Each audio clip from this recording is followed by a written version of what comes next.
जयपुर से बड़ी खबर, जहां प्रदेश में साइबर ठग लगातार सक्रिय नजर आ रहे हैं। एंटी करप्शन ब्यूरो के डीजी रवि प्रकाश मेहरड़ा के नाम से रुपयों की डिमांड। साइबर ठग ने डीजी रवि प्रकाश मेहरड़ा के नाम का परिचितों को मैसेज किया। 50 से ज्यादा परिचितों से रुपए मांगे गए। रवि प्रकाश मेहरड़ा को मामले की जानकारी नहीं थी और जैसे ही परिचित ने पहले रवि प्रकाश को कॉल किया, रुपए मांगे जाने की बात सुनकर उनके होश उड़ गए, हैरान वो हो गए। डीजी रवि प्रकाश मेहरड़ा ने कहा, कोई भी अनजान शख्स अगर मोबाइल पर मैसेज कर रुपए मांगता है तो आपके साथ ठगी हो सकती है। कोई भी मेरे नाम से अनजान शख्स को रुपए ना दे। तो साइबर ठगी के लगातार जो ठग हैं नए नए तरीके इजाद कर रहे हैं और ऐसे में डीजी रवि प्रकाश मेहरड़ा को भी ठगने की प्लानिंग की गई और 50 से ज्यादा उनके परिचितों को मैसेज भेज रुपए मांगे गए। और जैसे ही किसी परिचित ने पहले उनसे कॉल कर उन्हें जानकारी दी तो वो भी हैरान रह गए और उसके बाद उनकी ओर से कहा गया कि कोई भी मेरे नाम से मैसेज करता है या रुपए मांगता है तो आपके साथ ठगी हो सकती है। किसी भी अनजान शख्स को रुपए ना दें। एंटी करप्शन ब्यूरो के डीजी रवि प्रकाश मेहरड़ा के नाम से रुपयों की डिमांड की जा रही है। साइबर ठग ने डीजी रवि प्रकाश मेहरड़ा के नाम का परिचितों को मैसेज किया। अधिक जानकारी के लिए हमारे विशेष संवाददाता ओम प्रकाश शर्मा फोन लाइन पर जुड़ गए हैं। ओम प्रकाश, क्या कुछ पूरी जानकारी? देखिए, जो साइबर ठग हैं वो आम लोगों को तो छोड़िए, अब एंटी करप्शन ब्यूरो के जो डीजी हैं या फिर पुलिस अधिकारी हैं उन्हें भी नहीं छोड़ रहे हैं। जी बिल्कुल। देखिए, जो साइबर ठग है उनका आतंक दिनों दिन प्रदेश या पूरे देश में छा रहा है और लगातार वो ऐसी वारदातें कर रहे हैं आमजन के साथ में। उनके खातों से लाखों करोड़ों रुपए निकाल रहे हैं। अब जो साइबर ठग है अफसरों के नाम से भी साइबर ठगी की वारदातें करने लगे। हाल ही में एक मामला सामने आया कि राजधानी जयपुर में साइबर ठगों ने जो डीजी एंटी करप्शन है रवि प्रकाश मेहरड़ा, उनके नाम से उनके परिचितों को मैसेज किया व्हाट्सएप पर और उनसे 5,000 रुपए से 25,000 रुपए मांगे किसी विपदा में होने की बात कहकर और उनको कहा कि आप कॉल रिसीव नहीं कर सकता, आप मेरे को फोन पे या कुछ जो ऐप है मनी ट्रांजैक्शन के उसके जरिए डाल दे। तो इसकी जब परिचितों ने रवि प्रकाश मेहरड़ा को फोन किया तो रवि प्रकाश मेहरड़ा भी हतप्रभ हो गए और उन्होंने इस संबंध में पुलिस थानों को सूचना दी।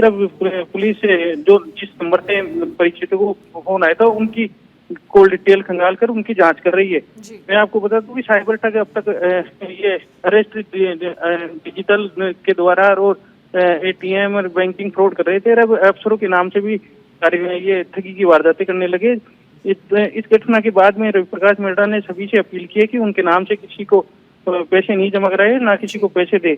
यह घटना बताती है कि साइबर सुरक्षा के प्रति लापरवाही गंभीर परिणाम ला सकती है और आमजन को ऐसे मामलों में सतर्क रहने और संदिग्ध मैसेज या कॉल्स को तुरंत पुलिस को सूचना देने की सलाह दी गई है। पुलिस ने इस मामले में साइबर ठगों की तलाश शुरू कर दी है। मनीषा, बिल्कुल, बहुत शुक्रिया ओम प्रकाश तमाम जानकारी साझा करने के लिए। तो प्रदेश में साइबर ठग लगातार सक्रिय नजर आ रहे हैं और अब बड़े अधिकारियों को भी नहीं छोड़ा जा रहा, उनके नाम से भी रुपयों की डिमांड की जा रही है।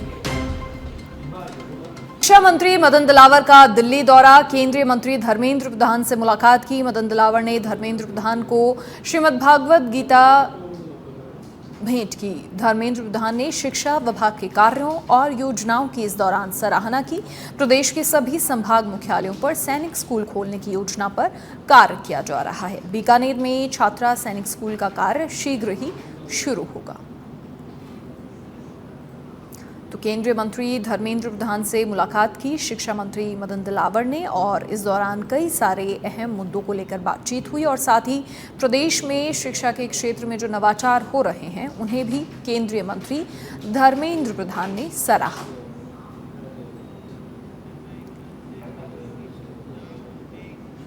बांसवाड़ा संभाग के सबसे बड़े जिला महात्मा गांधी अस्पताल का कलेक्टर इंद्रजीत सिंह यादव ने औचक निरीक्षण किया। कलेक्टर के निरीक्षण की सूचना मिलने पर जिला अस्पताल में हड़कंप मच गया। इस दौरान कलेक्टर ने अस्पताल के शौचालयों और सफाई व्यवस्थाओं का जायजा लिया और साथ ही सफाई में पाई गई खामी पर कलेक्टर ने जिम्मेदारों की क्लास लगा दी। निरीक्षण करने के लिए बांसवाड़ा के डॉक्टर जिला कलेक्टर इंद्रजीत सिंह हमारे साथ केंद्र में है। सर, जिला अस्पताल का दौरा किया, किस प्रकार की यहाँ पर जो तैयारियां मिली गई और क्या यहाँ पर निर्देश दिए गए? आज के दौरे के दो मुख्य उद्देश्य थे। एक तो जो टॉयलेट ब्लॉक है उनमें निर्माण का कार्य चल रहा है, तो पीडब्ल्यूडी की हमारी टीम हमारे एससी साहब जेएन वगैरह के साथ गुणवत्ता को मॉनिटर करने के लिए देखा गया। साथ में जो सफाई व्यवस्था है उसकी मॉनिटरिंग की गई है, तो सफाई व्यवस्था में कुछ कमियाँ पाई हैं, उसको लेकर हॉस्पिटल एडमिनिस्ट्रेशन और जो सफाई का यहाँ पे जो कॉन्ट्रैक्टर है उनको डायरेक्शन दिए हैं और एक बार दोबारा से आके देखेंगे कि उन डायरेक्शंस की उन्होंने पालना की या नहीं की। जिला अस्पताल को लेकर सर और क्या नवाचार के लिए निर्देश दिए? कि हॉस्पिटल में दो तीन चीज़ें बड़ी बेसिक होती है। एक तो इमरजेंसी में तुरंत रेस्पॉन्स मिले, दूसरा सफाई व्यवस्था है वो बिल्कुल एकदम चाक चौबंद रहे, तो इनको लेकर के निर्देशित किया है। तो ये थे मेरे साथ केंद्र में डॉक्टर जिला कलेक्टर इंद्रजीत सिंह। इनका कहना है कि जिला अस्पताल का औचक निरीक्षण समय समय पर करते हैं, आज भी किया गया है। जिला अस्पताल के जो बनाए गए नए शौचालय है उनको लेकर, साफ सफाई को लेकर तमाम व्यवस्था जागी गई है। कुछ कमियां यहाँ पर पाई गई है, उनको सही करने के निर्देश भी यहाँ पर दिए गए हैं। कैमरा पर्सन के साथ केंद्र में सच बेधड़क के लिए किशन। और ब्यावर जिला कलेक्टर ने नवाचार करते हुए रास्ता खोलो अभियान की शुरुआत की। इस अभियान के तहत काश्तकारों और आमजन को राहत मिलेगी और विशेषकर ग्रामीण आबादी और खेतों के लिए शुरू किया गया है ये अभियान, जिसमें ग्रामीणों को अपने खेतों तक पहुंचने का रास्ता सुलभ हो सके। जिला कलेक्टर महेंद्र खड़गावत ने कहा कि विधिक प्रक्रिया के तहत रास्ते खोले जाएंगे, इनको राजस्व रिकॉर्ड के तरमीम किया जाएगा। अतिरिक्त जिला कलेक्टर महेंद्र खटनावलिया ने भी जिला कलेक्टर द्वारा चलाए गए नवाचार रास्ता खोलो अभियान की प्रशंसा करते हुए कहा कि अब ग्रामीणों को राहत मिलेगी। सिर्फ ब्यावर की समस्या नहीं है, ये पूरे राजस्थान के हर जिले की समस्या है। लोगों को खेत के लिए रास्ते नहीं मिल रहे हैं और फसल बर्बाद हो रही है। जब ब्यावर जिले के अंदर हर तहसील के अंदर, हर उपखंड में और गाँवों में लोगों के सैकड़ों मामले ऐसे आ रहे हैं कि साहब रास्ता नहीं है। तो हमारे एसडीएम साहब ने इसकी एक योजना बनाई कि क्यों ना पूरे के पूरे ब्यावर के अंदर जो भी रास्ते की समस्या है उसको समाप्त किया जाए और लोगों को रास्ता दिया जाए और विधिक रूप से दिया जाए। तो इसलिए हमने पूरे ब्यावर जिले के काश्तकारों की और आम पब्लिक की समस्याओं के समाधान के लिए आज 3 दिसंबर से रास्ता खोलो अभियान शुरू किया है और पूरे ब्यावर जिले के अंदर हम लगभग 2 से 2.5 हज़ार काश्तकारों लोगों को रास्ता देंगे। तो ये एक बहुत बड़ी राहत काश्तकारों को मिलेगी और आम लोगों को मिलेगी। तो जैसा कि आपको पता है कि जैसे दिन ब दिन जो छोटी होती जा रही है, तो रास्तों के विवाद बहुत सारे आ रहे हैं। उसके अलावा हमारी कई पीडब्ल्यूडी की, मनरेगा की ऐसी सड़कें हैं जो मौके पे तो स्थित है लेकिन वो रिकॉर्ड के अंदर मेंशन नहीं है, तो उसकी वजह से बहुत सारे वाद विवाद हमारे सामने आते हैं और काश्तकार को हमारे कोर्ट में आके उसके लिए अप्लाई करना पड़ता है कि मुझे मेरे खेत के लिए रास्ता चाहिए।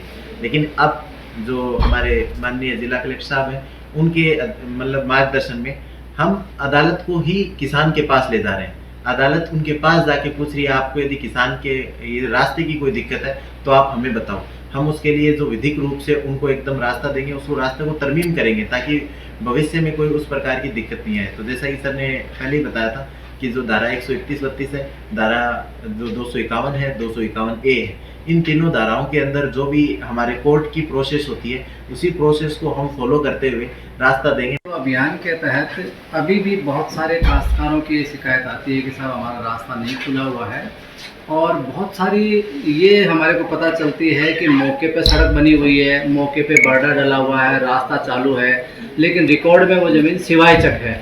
तो धारा 131 के तहत हम उनको भी राजस्व रिकॉर्ड में इंदराज करेंगे, इससे भी काफ़ी मतलब राहत मिलती है।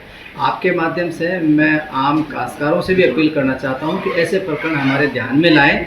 हालांकि हम हमारी रेवेन्यू की टीम को लगा करके मुस्तैदी से हम 3-4 हज़ार रास्तों का अंकन करेंगे, लेकिन आम काश्तकार भी हमारे को नॉलेज में डाल दे इस तरह के प्रकरणों को। और चलिए अब सिरोही से बड़ी खबर, जहां एमबीबीएस के छात्र की खुदकुशी से जुड़ा मामला। मृतक छात्र राहुल गरासिया के परिजन जिला अस्पताल पहुंचे। शिवगंज डिप्टी पुष्पेंद्र वर्मा भी जिला अस्पताल पहुंचे। पुलिस और परिजनों के बीच अस्पताल के पीएमओ ऑफिस में वार्ता चल रही है।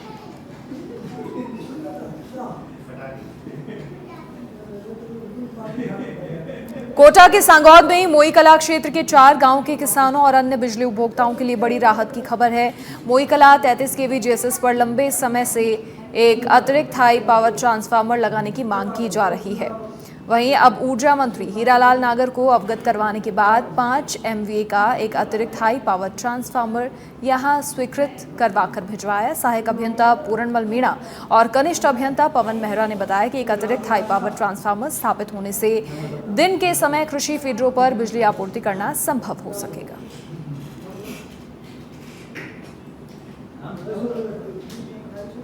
और भरतपुर के बयाना में साइबर ठगों ने एक व्यक्ति के बैंक खाते से 14,000 रुपए पार कर लिए। मोबाइल पर आए मैसेज लिंक पर क्लिक करते ही व्यक्ति के बैंक खाते से 14,000 रुपए उड़ गए। मोबाइल पर मैसेज आने पर पीड़ित को घटना का पता चला, जिसके बाद पीड़ित ने साइबर हेल्पलाइन नंबर 1930 पर ऑनलाइन शिकायत दर्ज कराई। वहीं पीड़ितों ने बैंक कर्मचारियों को भी इस मामले की जानकारी दी और पुलिस ने मामला दर्ज कर जाँच शुरू कर दी। प्रजापत है, मैं पठानपाड़े का रहने वाला हूँ। मेरे व्हाट्सएप नंबर पर एक AP की फाइल आई थी, जिसको मैंने डाउनलोड किया था और उसके डाउनलोड करने के बाद मेरा ऑटोमेटिक मोबाइल हैंग हो गया। हैंग होने के बाद मेरे फ़ोन से 14,097 रुपये कट गए थे, जिसकी शिकायत मैं दर्ज कराने के लिए बैंक गया था बड़ौदा में। उन्होंने बोला।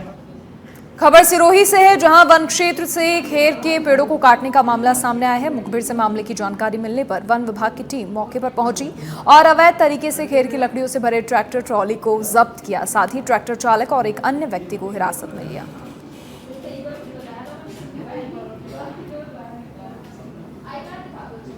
डीडवाना जिला मुख्यालय से नागौर रोड पर रघुनाथपुरा गांव के पास एक मोटरसाइकिल सवार एक ही परिवार के 5 लोग हादसे का शिकार हो गए। जानकारी के अनुसार जोधपुर का रहने वाला परिवार शेरानी आबाद गांव शादी में शिरकत करने गया था। बच्चों की तबीयत खराब होने पर बच्चों को एक मोटरसाइकिल पर सवार होकर डीडवाना के राजकीय बांगड़ जिला अस्पताल आ रहे थे और इसी दौरान रघुनाथपुरा गांव के नजदीक पेट्रोल पंप के पास यह हादसा हुआ। जायल से सीकर जा रहे लोगों ने घायलों को डीडवाना के राजकीय बांगड़ जिला अस्पताल पहुंचाया, जहां घायलों का प्राथमिक उपचार के बाद इलाज के लिए हायर सेंटर रेफर किया गया।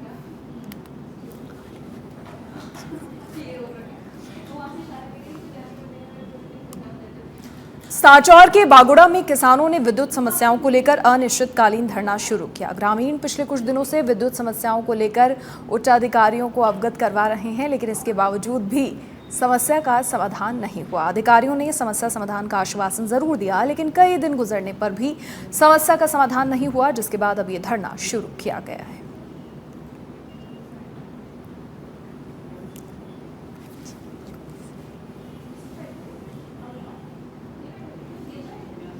झालावाड़ के खानपुर से अब खबर है, जहां पारिवारिक विवाद को लेकर पोते और दादा में खूनी संघर्ष देखने को मिला। हमले में दादा और पोता दोनों घायल हो गए। घायलों को सारोला CHC से जिला अस्पताल रेफर किया गया। सूचना पर सारोला थाना पुलिस मौके पर पहुंची। सारोला थाना क्षेत्र के कड़ीखेड़ी गांव की घटना।